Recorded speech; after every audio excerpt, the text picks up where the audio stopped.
Father.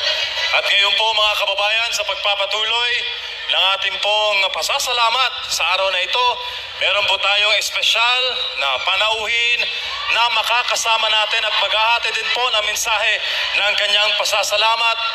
Ating pong tinatawag ang Philippine Vice President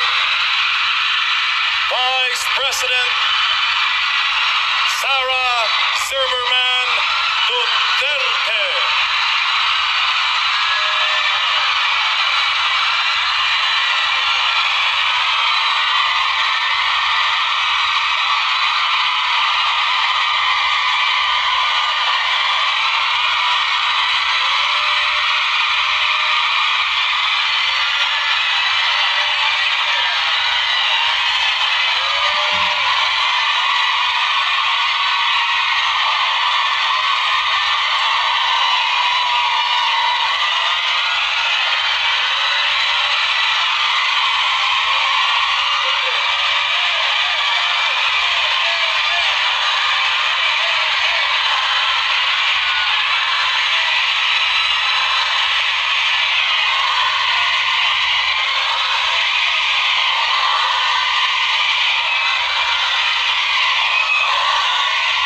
Maraming salamat.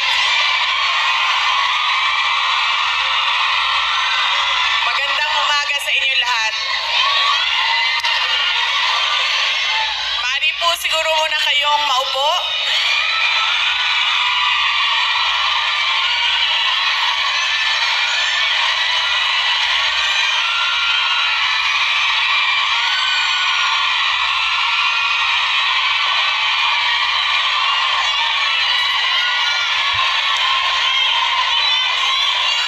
Maraming salamat. Mahal ko kayo.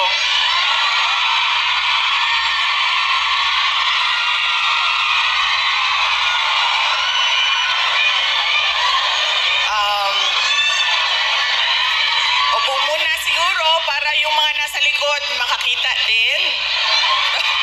Kawawa naman yung nasa likod. Okay?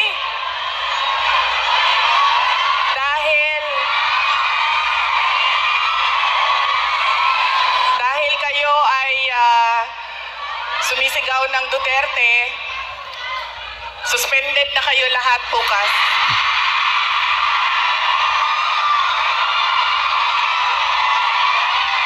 Suspended kayo, suspended.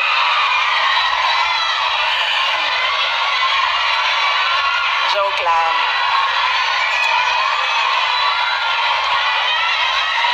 Unahin ko muna ang aking mga pagpapasalamat. Mga thank you muna dahil baka sa sobrang daldala natin, mamaya sa sobrang pagbibigay ng mensahe ay makalimutan ko ang mga pagpapasalamat. Kaya mabuti nang mauna ang mga pagpapasalamat. Una, tayong lahat ay nagpapasalamat sa Hong Kong government and sa Hong Kong police sa kanilang tulong sa atin para mabuo ang ating pasasalamat ngayong araw na ito. We would like to thank the Hong Kong government and the Hong Kong police for their cooperation, for their support to our Thanksgiving this morning on this very beautiful Sunday. Marami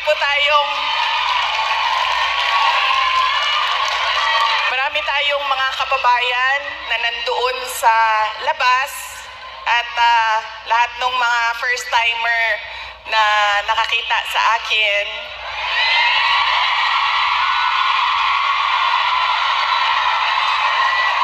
Sabi nila, ang ganda mo pala, bakit mukha kang...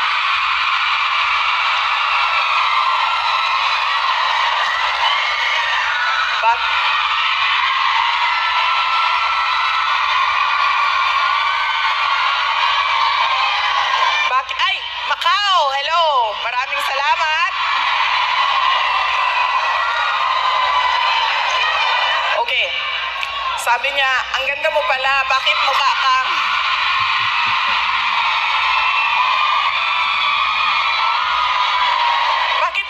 Shrek sa mga picture mo sa internet. Tapos sabi ko sa kanya, sabi ko, ma'am, basta Pilipina, maganda talaga yan. Tayong lahat yun. Now, hindi ko lang alam sa mga Pilipino, sa mga lalaki natin, pero sigurado ako sa mga Pilipina ay maganda. Dahil ano ang ating proof o evidence sa buong mundo na maganda talaga ang Pilipina? Ilan ang Miss Universe natin? 4. 4 ang Miss Universe na winners ng Pilipinas. Kaya ibig sabihin, global ang beauty ng Pilipina. Kaya bago ang lahat, sabihin niyo sa lahat ng kaaway ninyo, Pilipina ako, maganda ako.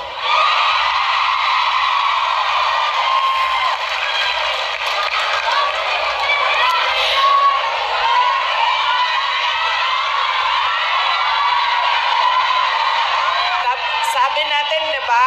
Para sa Diyos, para sa bayan, para sa bawat pamilyang Pilipino. Nauna, ang pasalamat ko sa Hong Kong government. Pero ang unang pasalamatan natin ay ang Diyos. Para sa araw na ito, para sa magandang araw na ito, at para sa oportunidad, pagkakataon na ibinigay niya sa atin na magsama-sama ngayong March 9 dito sa Hong Kong. Dinala niya tayo lahat dito para sa bayan. Yan po ang pagpapasalamat natin sa ating Diyos. Dahil binigyan niya tayo ng isang araw ulit na magising, mag-ayos, pumunta dito at pag-usapan ang Thanksgiving, pagpapasalamat at pag-usapan ang ating bayan.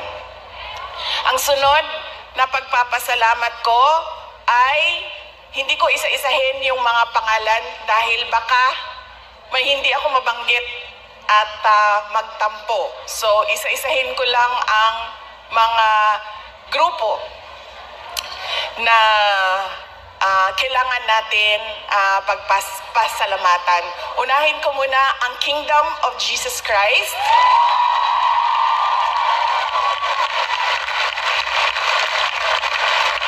Dahil sa kanilang pagod, luha at pawis para mabuo ang ating Thanksgiving ngayong umaga na ito.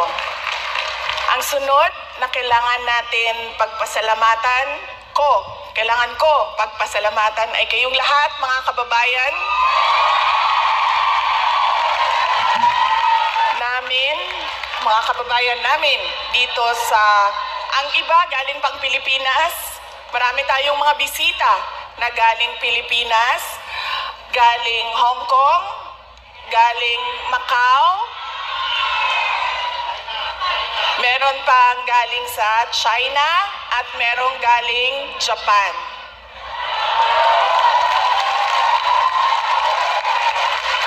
Maraming salamat sa inyo dahil ibinigay ninyo ang oras ninyo ngayong araw na ito. Madami sa inyo kailangan maglaba. Kailangan magplansya. Yes, mag-day off pero kailangan niyo laban yung damit ninyo. Kailangan ninyo magpa-parlor kasi, di ba? Araw ito ng pagpahinga. Kailangan maglinis ng inyong bahay. Kailangan magpa-pedicure. Diba? Kailangan magpa-dentista dahil araw ito ng pagpahinga. So, kailangan ayusin lahat ang sarili. Ang para sa sarili. Pero, binigay ninyo ang oras ninyo at araw ninyo ngayong umaga na ito para sa atin. Maraming salamat sa inyong lahat. At alam nyo, kanina habang naglalakad ako, kasi malapit lang kami, so naglakad lang kami, Ang ganda ng weather ninyo dito sa Hong Kong, no? Nakakaganda siya ng kutis.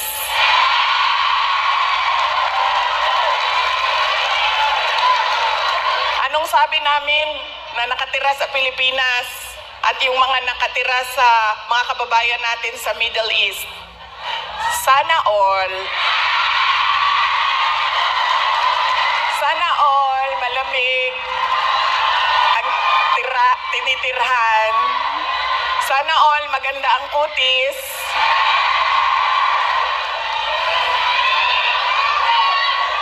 Kaya isa din yan sa dapat ninyong ipagpasalamat sa Diyos.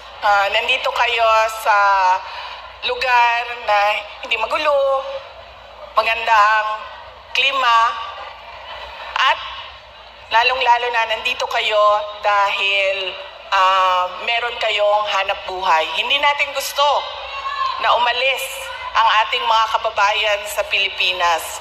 Pero marami sa atin, dahil walang oportunidad sa ating bayan, ay nakikipagsapalaran sa iba't ibang lugar sa mundo para sa inyong mga pamilya.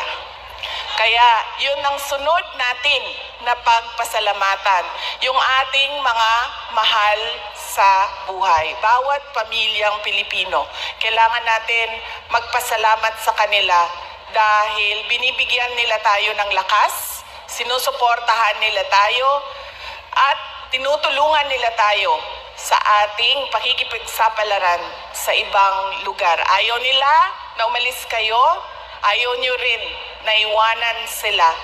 Pero kailangan natin gawin dahil kailangan suportahan ang ating mga pamilya. Okay?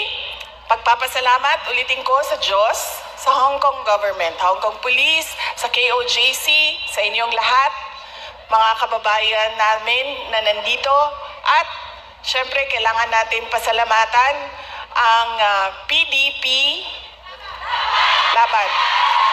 Parang tinanggal na ata nila ang laban, no? PDP na lang, no? Opo.